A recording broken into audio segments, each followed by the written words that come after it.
डॉक्टरों की सुरक्षा के लिए गाइडलाइन बनाने और उन्हें झूठे मुकदमों से बचाने की मांग करने वाली याचिका पर सुप्रीम कोर्ट ने नोटिस जारी किया है। कोर्ट ने ये नोटिस उस मामले को सुनते हुए जारी किया है जिसमें राजस्थान की एक महिला डॉक्टर का हवाला दिया गया था। इस डॉक्टर ने परेशान होकर तब आत्महत्या कर ली थी जब उनके ऊपर हत्या का केस दर्ज किया गया था एक मरीज की मौत के बाद।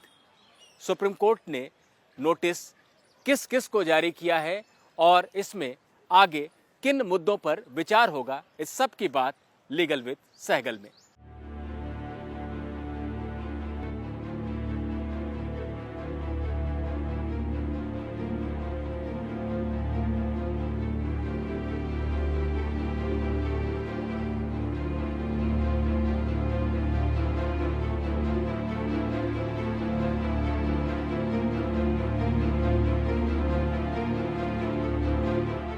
वीडियो की शुरुआत में ही आपको बता दूं कि ऐसा नहीं है कि डॉक्टरों की सुरक्षा को लेकर पहली दफा सुप्रीम कोर्ट में कोई याचिका आई है। पहले कुछ मौकों पर सुप्रीम कोर्ट उन्हें सुनने से मना कर चुका है, ये कहते हुए कि गाइडलाइंस बनाना हमारा काम नहीं है।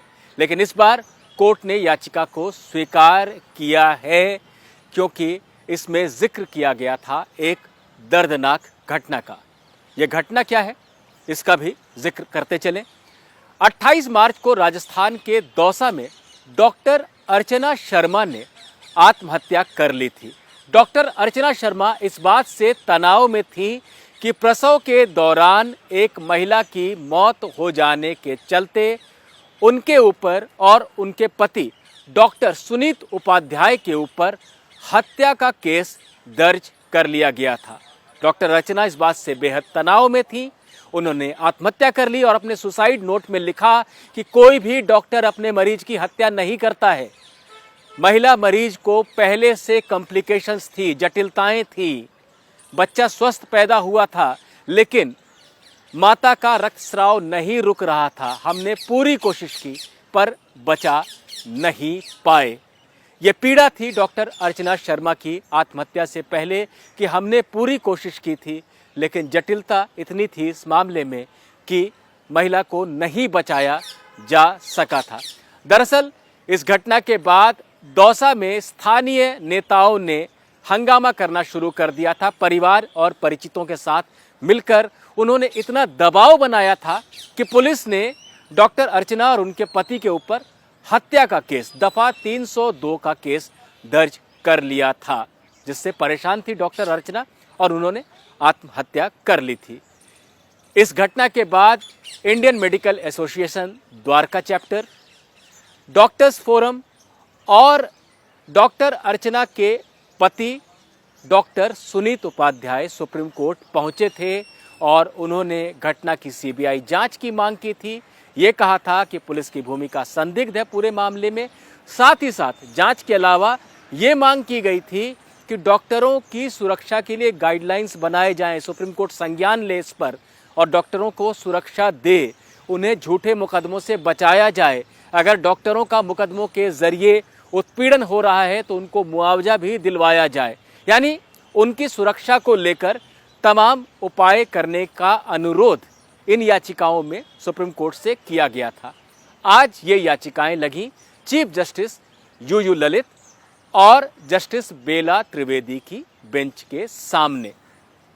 जस्टिस ललित यानी कि चीफ जस्टिस ने कहा कि पहले भी इस तरह की याचिकाएं आई हैं लेकिन हमने उन्हें नहीं सुना है क्योंकि उनमें याचिकाकर्ता ने किसी घटना का हवाला नहीं दिया था।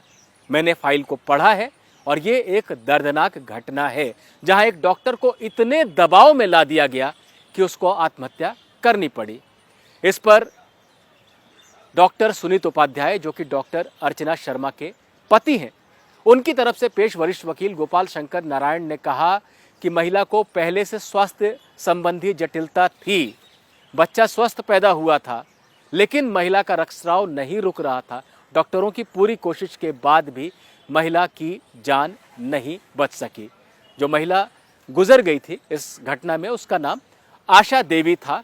तो ये जिक्र किया गया वकील की तरफ से, वरिष्ठ वकील की तरफ से कि लाख कोशिश के बावजूद भी उसे नहीं बचाया जा सका, लेकिन दबाव में आकर पुलिस ने हत्या का मुकदमा दर्ज कर दिया था।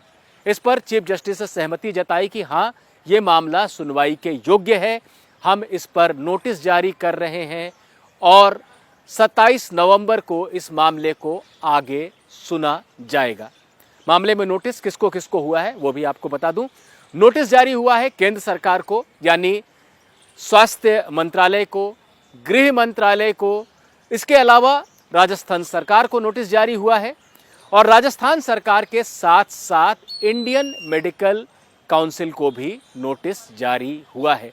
तो इन सभी संस्थाओं को नोटिस जारी हुआ है, उन्हें जवाब देना है और सुप्रीम कोर्ट आगे चलकर ये देखेगा कि डॉक्टरों को किस तरह से बचाया जा सकता है ऐसे मामलों में, ऐसे मुकदमों से। सुनवाई के दौरान चीफ जस्टिस ने कहा कि आईपीसी में इस तरह की व्यवस्था है जो डॉक्टरों को सुरक्षा देती है, लेकिन अगर हत्या जैसा मुकदमा दर्ज होने लगे तो ये सुनवाई के लायक विषय बनता है और इस पर विचार करने की जरूरत है। सभी पक्षों को सुनने के बाद मामले में आगे कोई आदेश दिया जाएगा। तो आखिरकार सुप्रीम कोर्ट ने संज्ञान लिया है इस मामले का और 27 नवंबर को आगे इस मामले को सुना जाएगा।